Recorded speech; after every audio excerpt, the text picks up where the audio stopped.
नमस्कार दोस्तों, मैं आज आ गया हूँ आपको एक नया टॉपिक लेकर के। पीएच मतलब होता है पोटेंशियल ऑफ हाइड्रोजन। पीएच की वैल्यू और पीएच का मान मैं निकालने के लिए आपको बताऊंगा। और पीएच का मान हम लोग क्यों निकालते हैं, कोई भी सॉल्यूशन होगा, कोई भी किसी प्रकार का अगर सॉल्यूशन हम लोग लिए हैं, वो कैसा एसिडिक है कि बेसिक है कि उदासीन है, न्यूट्रल है, इसके बारे में हमको पढ़ना है। तो उसकी खोज को है कि 1909 1909 में साइरेंसन नामक एक वैज्ञानिक थे जो रासायनिक विज्ञान के क्षेत्र में थे। उन्होंने पीएच स्केल की खोज की थी। किसकी? पीएच स्केल की खोज की थी, जिसको हम जिसका फुल फॉर्म होता है पावर ऑफ हाइड्रोजन।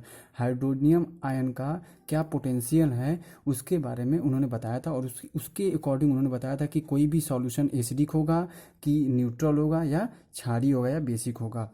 तो साइरेंसन का जन्म 9 जनवरी को हुआ था।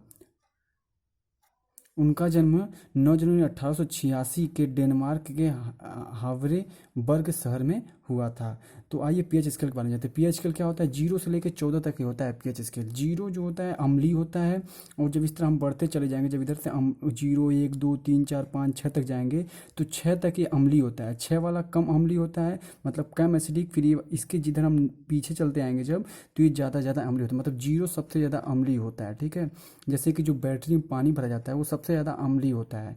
और एक्वा रेजिया होगा जिसको बोलते हैं अम्लराज, ये सबसे ज़्यादा एसिडिक होता है, जिसको अम्लीय कहते हैं। और जब जितनी देर हम आगे बढ़ते चले जाएंगे तो ये क्षारीय होता जाएगा, मतलब वो एसिडिक नहीं होकर क्या हो जाएगा, क्षारीय हो जाएगा, बेसिक हो जाएगा, जो कि हमारे लिए बहुत ज़्यादा नुकसानदेह नहीं होता। लेकिन जितना पहले हम चले जाएंगे एसिडिक होता है, जो हमारे बॉडी को जला भी सकता है। तो अब कुछ जो हमारे पास हैं, कुछ एलिमेंट हैं, कुछ हैं सॉल्यूशन है, उसके बारे में आपको बताएंगे कि उसका पीएच वैल्यू क्या होता है। नमस्कार दोस्तों, अब मैं आपको बताऊंगा कि कुछ एग्ज़ाम में आए हुए क्वेश्चन है जिसका पूछता है कि इसका पीएच कितना होगा, इसका पीएच कितना होगा। तो सबसे पहला जो देखिए, सबसे लोएस्ट पीएच जो बैटरी में जो एसिड पड़ता है उसका होता है, उसका पीएच कितना होता है? उसका पीएच जो होता है 0 होता है। और एक्वा रेजिया जिसको हम बोलते हैं अम्लराज। अम्लराज मतलब कि जो क्या करता है कि सोने को घोलता है, जिसको सोना घोलने के लिए जो हमको एसिड की जरूरत पड़ती है, वो उसको बोलते हैं एक्वा रेजिया, अम्लराज बोलते हैं। जिसमें नाइट्रिक एसिड और सल्फ्यूरिक एसिड जो कि 1:3 रेशियो में होता है। इसका भी देखिए एक्वा रेजिया, इसका भी जो पीएच मान होता है एक्वा रेजिया का, ये भी कितना होता है? 0 होता है। अब आइए तीसरे पॉइंट पे। तो तीसरे में जो डायलूट एचसीएल होता है, जिसको गैस्ट्रिक जूस भी बोलते हैं, जिसमें जो हमारे खाने को, भोजन को पचाने के लिए जो पेट में गैस्ट्रिक जूस बनता है, उसका पीएच मान कितना होता है? 1.5 होता है। बहुत ही ज़रूरी है ये कई एग्जाम में पूछा जा चुका है, ये कई बार पूछा हुआ है। और कोक पेप्सी, जो हम लोग कोक और पेप्सी पीते हैं, कोको कोला पीते हैं, उसका पीएच मान कितना होता है? 2.5 होता है। उसका पीएच कितना होता है? 2.5 होता है। सिरका का फार्मूला आप लोग जानते होंगे। इसका फार्मूला जो होता है CH3COOH। सिरका का फार्मूला होता है CH3COOH, इसको बोलते हैं एसिटिक एसिड। इसका जो पीएच मान होता है 3 होता है। सिरका भी क्या होता है? सिरका भी एसिडिक होता है। सिरका भी क्या होता है? एसिडिक होता है। टोमेटो जूस जिसमें ऑक्जेलिक एसिड पाया जाता है। क्वेश्चन पूछा है, यहाँ से भी क्वेश्चन पूछा है कि टोमेटो जूस में कौन सा एसिड पाया जाता है? तो टोमेटो जूस में कौन सा एसिड पाया जाता है? ऑक्जेलिक एसिड पाया जाता है। टोमेटो जूस में किस प्रकार का एसिड पाया जाता है? ऑक्जेलिक एसिड पाता है। इसका जो ये भी क्या होता है, ये ऑक्जेलिक एसिड लिखा हुआ, तो ये भी आप समझ में आ जाना चाहिए कि क्या होता है।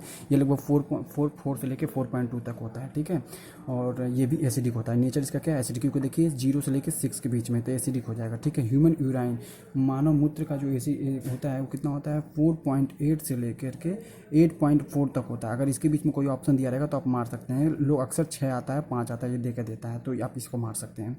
और जल और अन्य सीएल, ये क्या होता है? इसका न्यूट्रल होता है, ये उदासीन होता है। जल और न्यूट्रल क्या होता है? उदासीन होता है।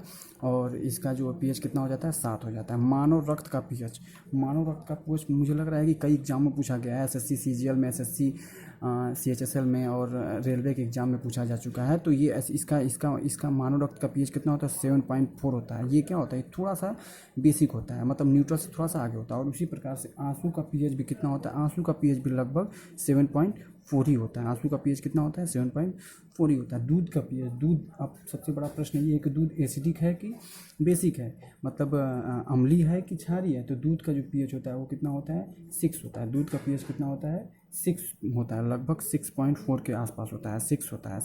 शराब का पीएच कितना होता है? शराब देखिए, शराब नुकसानदेह क्यों है? क्यों हमारी अंदर फेफड़े को जला देता है, क्योंकि एसिडिक होता है। और जो लोग ज़्यादा मात्रा में शराब पीते हैं तो उनके फेफड़े क्या हो जाते हैं, जल जाते हैं। जलने का कारण क्या है, क्योंकि शराब क्या होता है, एसिडिक होता है।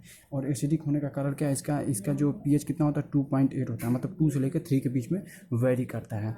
ठीक है, इसी प्रकार से ये लार का पीएच जानते हैं, जो हमारे मुंह में जो लार बनता है, लार का पीएच कितना होता है, लार का जो हमारे मुंह में जो लार बनता है उसका पीएच लगभग